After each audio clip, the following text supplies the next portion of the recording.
You won't believe what happened when Margaret Chen discovered a mysterious note tucked behind a loose baseboard in room 237 of Sunshine Valley Care Home. But before I reveal this extraordinary twist of fate, dear readers, allow me to paint you a picture of how this remarkable woman found herself in such dire circumstances in the spring of 2024.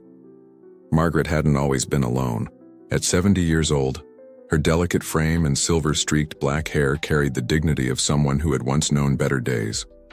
Her careful posture and the way she folded her hands in her lap, always with perfectly maintained nails, despite everything, spoke of a woman who refused to let circumstances strip her of pride.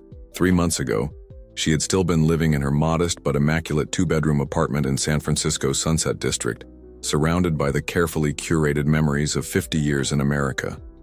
The porcelain tea set her mother had somehow managed to bring from Shanghai, the graduation photo of her son Michael, beaming in his Stanford medical school robes, the Mother's Day cards that had grown increasingly elaborate as his success had grown. "It's just temporary, Mom," Michael had assured her that gray February morning, his BMW X7's engine humming impatiently outside. "Just until we figure out something better. The facility has excellent reviews, and it's only an hour from the city." Margaret had nodded, her face carefully composed even as her arthritis-stiffened fingers clutched her single suitcase. She didn't mention that she had already Googled Sunshine Valley Care Home, had seen its mediocre 3.2-star rating, had read the complaints about understaffing and cold food. She didn't remind him that she had managed just fine in her apartment for the past 5 years since his father passed, despite the occasional dizzy spell. Most importantly, she didn't ask about the real reason behind this sudden urgency to move her: Michael's new wife, Crystal, and their impending move to their $4.2 million house in Pacific Heights.